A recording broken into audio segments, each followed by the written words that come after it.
Oi pessoal, tudo bem? Eu sou Gisele Almeida, neuropsicóloga, e vou falar para vocês um pouquinho sobre o TDAH, mais especificamente avaliação neuropsicológica para o TDAH. As pessoas costumam me perguntar isso praticamente todo dia. Gisele, é obrigado, é necessário fazer uma avaliação neuropsicológica para a gente diagnosticar um sujeito com TDAH? Eu costumo brincar assim, vamos por partes. Primeiro vamos ver o que é avaliação neuropsicológica, depois nós vamos entender o que é o TDAH, para depois a gente falar do diagnóstico do TDAH. São três conceitos distintos e todos três igualmente importantes, né? O primeiro é sobre a avaliação neuropsicológica. Quem pode fazer uma avaliação neuropsicológica? Somente um psicólogo. Ele é obrigado a ser neuropsicólogo, por exemplo, eu sou neuropsicóloga, tenho o título de neuropsicologia concedido pelo Conselho Federal de Psicologia, eu me submeti a uma prova, uma avaliação teórica, essa avaliação foi feita pelo Conselho Federal, ela ocorre geralmente no Brasil inteiro de 2 em 2 anos, a cada 2 anos eu fiz no ano de 2018, e dessa avaliação eu tenho que apresentar, para além dela, a comprovação de que eu tenho experiência com avaliação neuropsicológica, para só depois eu conseguir esse título. Então, eu sou neuropsicóloga, tenho o título de especialista a pessoas que têm a pós-graduação em neuropsicologia, mas não é obrigado. O Código de Ética do Psicólogo diz o seguinte: você sendo psicólogo, você pode emitir um laudo, seja de avaliação psicológica ou neuropsicológica, mas esse laudo é de sua responsabilidade, ou seja, você não pode emitir qualquer laudo, tem que emitir o laudo o mais fidedigno possível. Então, essa já é uma pergunta, né, importante aí. A avaliação neuropsicológica, as pessoas acham que é só aplicar testes, na verdade não é. A gente usa dos testes, dos instrumentos, dos rastreios, para poder chegar a algumas informações sobre o funcionamento cerebral e comportamental da pessoa. Mas não é obrigado a ser só testes, tem mais coisas que a gente faz, inclusive. A gente faz uma entrevista com o paciente, com a família dele, a gente procura informações com a escola, com o trabalho dessa pessoa, a gente avalia o funcionamento da pessoa dentro do consultório. Então, tem uma série de coisas que a gente avalia. A gente casa informações que a gente tem com outros profissionais, por exemplo, fonoaudiólogo, por exemplo, uma avaliação do prontuário do parto daquela criança, por exemplo. Olha os cadernos de uma criança para ver como que está o desempenho dela no dia a dia, sem ser só na nossa avaliação. Tem criança que tem um capricho imenso aqui no dia, mas no geral ela não é caprichosa, no geral ela não tem muito cuidado com as atividades que ela executa. Então é importante a gente olhar em várias esferas. Esse é o cerne de uma avaliação neuropsicológica, a correlação entre o funcionamento cerebral e a emissão de um comportamento, e como você vai poder, por meio dessas técnicas e instrumentos, avaliar esse comportamento do sujeito, como que ele funciona no mundo. Bem, sabemos o que é avaliação neuropsicológica. Ela é necessária para um diagnóstico de TDAH? Primeiro, o que é TDAH? Significa transtorno do déficit de atenção com hiperatividade. Ah, Gisele, mas eu não sou TDAH não, eu sou só TDA. Não usa mais falar TDAH e TDA, já tem um tempo, DSM-5, desde 2013 a gente já tem esse manual, que é um manual que é usado no mundo inteiro, junto com a CID-10, e é um manual de transtornos mentais, ele serve de referência para a gente, ele tem os critérios para que no mundo inteiro todo mundo fale a mesma língua. Já pensou se aqui no Brasil diagnosticasse TDAH de um jeito, lá na França diagnosticasse de outro? Não teria muito sentido. Então, com base em estudos técnicos científicos, é que são emitidos essas edições. Nós estamos na edição 5ª até hoje, temos a 5ª edição do DSM-5. A CID-10 está em voga ainda, está valendo, mas a CID-11 já existe. Então, nós temos a CID-11 aí desde 2018, com previsão de até 2022 a gente ter lá no Brasil a tradução, já tem a versão em inglês. Bem, o que é o TDAH? É um transtorno neurobiológico, ele acomete o córtex pré-frontal, ó, pega a sua orelha, faz essa medida aqui, tudo isso aqui para frente, córtex pré-frontal, essa parte da frente do seu cérebro, e ele é neurológico, neurobiológico, ele tem um marcador, é uma deficiência no funcionamento da dopamina, dos sais, do circuito dopaminérgico, que é o responsável por fazer funcionar essa região, que a gente chama de região da recompensa. Então, o TDAH, ele traz características de desatenção, ele traz características de hiperatividade e ou de impulsividade, porém, ele é mais do que isso, ele traz comprometimento no comportamento, ele traz prejuízo no jeito como a pessoa se comporta. Essa região nós temos vários pontos importantes, por exemplo, a amígdala cerebral, que são 2 núcleozinhos pequenininhos aqui do tamanho de 2 ervilhas, que eles regulam a nossa ira, nosso medo, nossa raiva, o nosso comportamento explosivo, a mentira, a vontade de ter algo que a gente não pode ter, o gasto em excesso, a gente come em excesso dependendo das situações. Então nós temos muita coisa para olhar, muita coisa, que a gente chama de controle inibitório, o controle exercido pelas amígdalas cerebrais.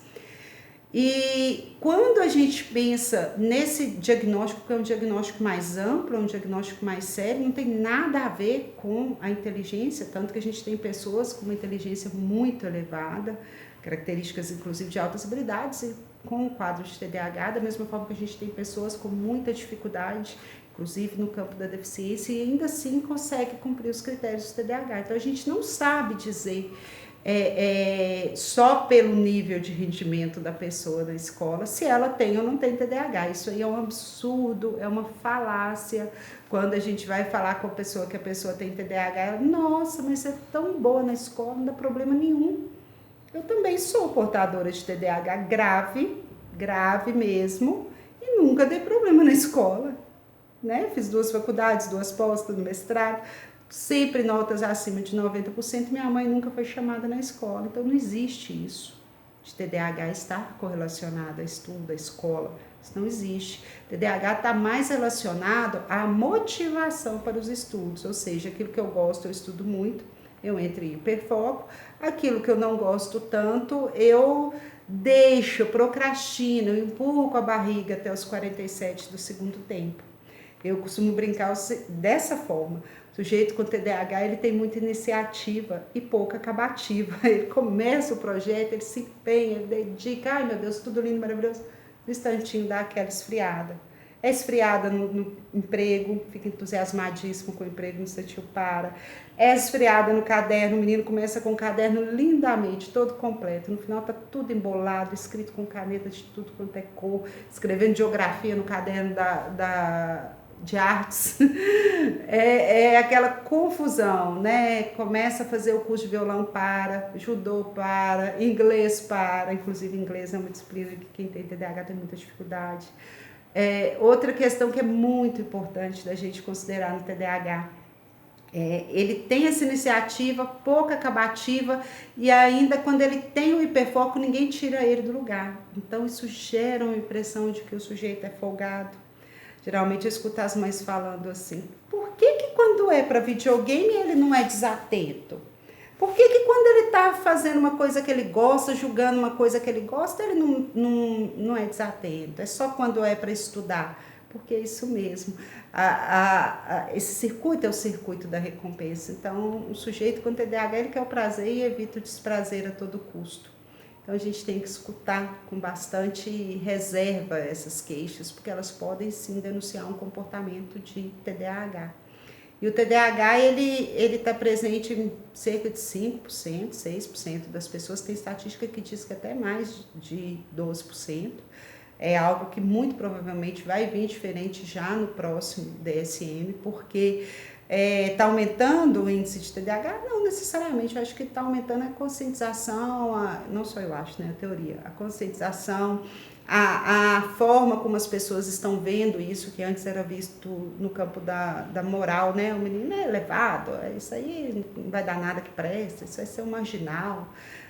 E nunca parava-se para pensar que isso poderia ser um transtorno. E antes esses meninos iam para a escola, estudou, não conseguiam render por conta da disciplina. Tomavam 2 bombas, né, que eram as reprovações, saía da escola, ia trabalhar rápido aí. Antigamente era assim, agora não. Com estudo obrigatório até o final do ensino fundamental, ele faz com que esses meninos não tenham evasão escolar, fiquem mais tempo na escola, haja mais tempo da gente observar essas características, porque elas ficam mais preeminentes no ensino fundamental 2, porque no ensino fundamental 2 é que o bicho pega, não tem aquela professora que está ali. Quem não sabe, ensino fundamental 2 é a antiga quinta série, oitava, que agora virou sexta ao nono, né? Então, o ensino fundamental 2 tem aquele processo, sai da tia da escola e vira aquele tanto de professor a cada 50 minutos, vários cadernos, vários horários, o horário da terça não é o horário da segunda, e tem que olhar o horário, o menino leva caderno errado, aí começa. Quando a gente aumenta a carga cognitiva e de atenção e de flexibilidade cognitiva e controle da impulsividade, aí que o bicho pega. E o que acontece também no ensino fundamental 2? A puberdade, a aborrecência, a adolescência, os hormônios sexuais fervilhando. Não precisa de um sujeito ter TDAH para ele ficar impulsivo na adolescência. O adolescente começa gritando, berrando, trombando, batendo, tudo em excesso, por causa dessa eclosão desses hormônios sexuais.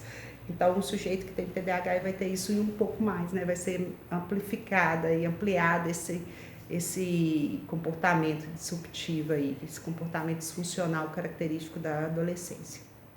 Então, pronto.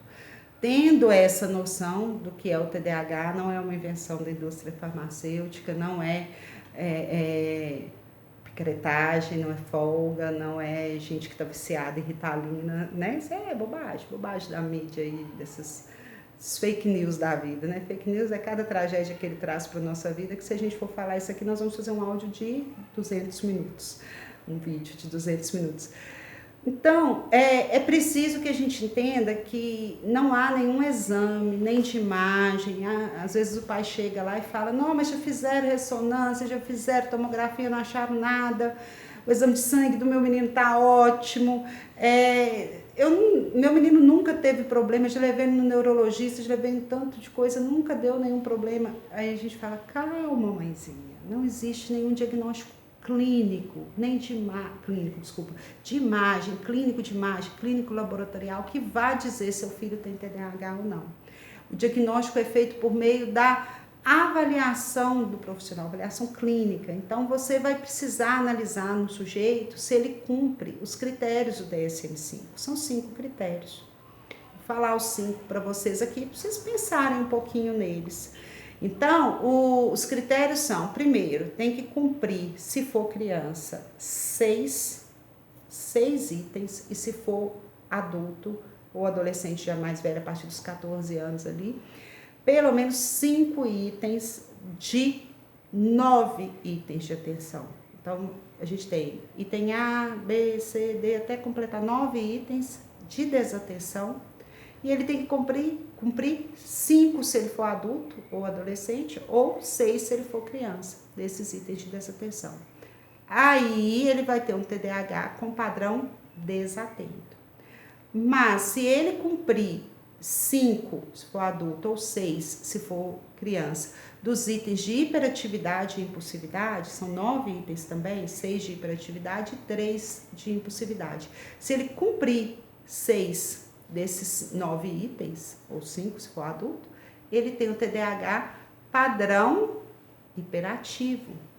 Ou se ele cumprir 6 itens na desatenção e 6 itens na hiperatividade, ele tem padrão misto, como eu, que cumpri 9 em um, 9 em outro, deu 18 e fechou.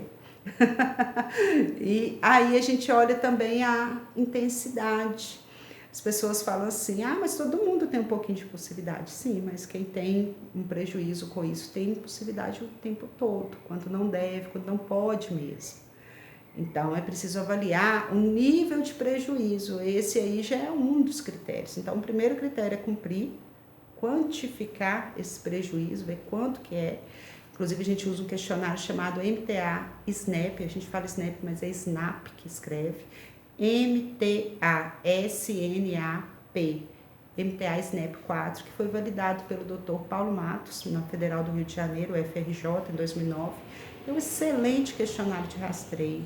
Ele pode ser usado para crianças e adolescentes. E temos também o questionário para adultos, que é o ASRS 18, que também pode ser adquirido gratuitamente na plataforma da Associação Brasileira de Déficit de Atenção, a BDA.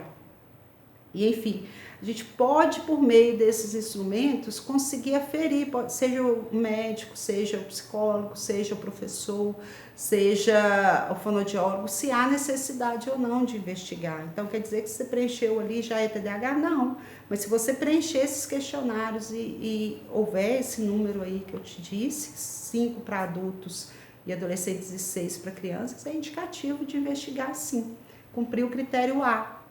Qual é o critério B, então? Os sintomas, os sinais e sintomas, eles têm que ter surgido antes dos 12 anos. Ah, então eu não diagnostico adulto? Diagnostica, é só você perguntar para ele se aquele comportamento que ele tem na vida adulta, se ele observava ele, se a mãe dele, o pai dele, a professora observavam isso antes dos 12 anos. Porque é um transtorno do neurodesenvolvimento, então ele aparece na infância. Então, portanto, antes dos 12 anos. Terceiro item, tem que trazer esses indícios em mais de um ambiente. Sabe aquele ditado, assombração sabe para quem aparece?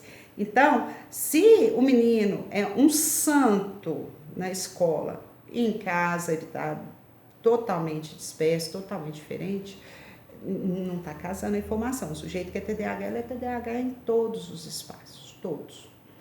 Às vezes um pouco mais, às vezes um pouco menos, mas ainda assim, em todos os espaços é possível perceber isso. Então, é importante avaliar mais de um espaço. Por isso que a gente manda documento para a escola, rastreio para a escola, por isso que a gente pede familiares, amigos, vizinhos para preencher esses questionários. O terceiro ponto, né, o item C, tem que trazer prejuízo clínico significativo. Né? Então, assim, não tem prejuízo de aprendizado. Outro dia uma pessoa me ligou, uma pedagoga, e falou assim, mas ele não tem prejuízo pedagógico. Na mesma hora eu não aguentei, né, na impulsividade que me é peculiar, e disse, ele não tem prejuízo de aprendizagem, mas ele tem pedagógico sim, quando ele não consegue brincar direito com os coleguinhas, quando ele fica de castigo na aula de educação física, quando o outro coleguinha não está chamando ele para o aniversário porque sabe que ele não vai se comportar adequadamente. Isso é um prejuízo pedagógico, porque é no espaço dele escolar que ele está sendo retalhado, no espaço dele escolar que ele está sendo prejudicado. E a inserção social, a interação com os pares, ela é pedagógica. A gente aprende assim também, não é só na sala de aula escrevendo. Então é importante a gente prestar atenção nesses detalhes, senão fica focado, nota, nota, nota, caderno, caderno, caderno, e esquece de olhar que o pedagógico é mais amplo. Esse aí é o ponto, né, importante da gente avaliar. E por fim, a gente, né, já avaliou os itens, já avaliou a idade, já avaliou se tem mais de um contexto, já avaliou que se traz prejuízo. O último é se não tem nenhum outro transtorno que pudesse explicar melhor aquele quadro. Tem pacientes que eu vou avaliar, parece que ele tem um quadro de TDAH quando a gente vai ver uma deficiência intelectual, que deixa ele agressivo, deixa ele agitado, deixa ele desatento de maneira muito mais ampla. A gente sabe que a atenção visual sustentada é a pior no TDAH, então não é em tudo que ele está ruim, tanto que o sujeito com TDAH consegue se concentrar. Às vezes a gente percebe que o sujeito parece ter TDAH, mas ele tem uma alteração no processamento auditivo central. Aí a gente faz um exame de avaliação do processamento para poder identificar se tem alteração. Às vezes a gente acha que o sujeito tem TDAH, e quando vai ver, ontem aconteceu comigo, eu fui esmiuçar o caso, a gente foi ver que era uma epilepsia, né, não uma crise convulsiva mais focal. Então a gente tem N situações que vão produzir desatenção. Depressão produz desatenção, depressão produz perda de memória, né? Uso de drogas ou de substâncias psicoativas, excesso de café vão mexer na impulsividade, na hiperatividade, na agitação psicomotora. Uma vez eu fui atender uma criança que todo mundo falou que ela tinha TDAH. Quando eu vi, ela tomava café demais, um menininho de 3 anos. E a gente tem descrito, inclusive no DSM-5, os riscos de café para criança. Então, ou seja, é uma série de coisas que pode permitir um diagnóstico diferencial. Então, a gente não fica restrito só no TDAH quando a gente vai avaliar. Isso é importante de ser dito também. Então, é obrigatório fazer avaliação neuropsicológica? Não. Mas é obrigatório fazer avaliação desses 5 itens que eu acabei de falar? Sim. E esses 5 itens podem ser feitos por médicos, psicólogos, fonoaudiólogos, pedagogos, professores, fisioterapeutas, porém, na observância do cumprimento dos itens, tem que encaminhar para o profissional da saúde, no caso o médico, para que formalize esse diagnóstico, até porque tem que avaliar se vai ser necessário entrar com medicação ou não. Eu indico psiquiatra ou neuropediatra. A gente sabe que a realidade não permite sempre isso, principalmente no SUS, então pode ser um clínico ou pediatra do SUS, quando não é possível localizar onde você reside um psiquiatra ou um neurologista ou neuropediatra. Tá certo? Espero que tenha ficado claro. A avaliação neuropsicológica não é obrigatória, ela só é necessária se você precisar avaliar mais coisas. Por exemplo, como que você vai saber se o menino tem um grau de deficiência? Um dos critérios é avaliar o padrão de funcionamento cognitivo dele, a capacidade intelectual, QI. Não é o único, mas é um dos. Então, quem é que vai poder aplicar esse teste de QI? É o psicólogo, porque os instrumentos que avaliam o QI, eles são privativos do psicólogo. Nenhum outro profissional pode aplicar. Então, como que você vai saber isso? Tem que fazer avaliação neuropsicológica. É possível, por exemplo, a gente fazer medidas da atenção, do controle inibitório, que é a impulsividade, flexibilidade cognitiva, por meio de testes. Nós temos excelentes testes que fazem isso, mas é só o psicólogo que pode aplicar os testes. Então, quando o médico ou um outro profissional sugere uma avaliação neuropsicológica, ele quer saber um todo. Ele quer saber se o menino tem dificuldade de aprendizagem ou não, quer saber se ele tem muito comprometimento da atenção, qual a atenção dele é pior, se é dividida, alternada, sustentada, executiva, qual que é o processo atencional mais comprometido nesse caso.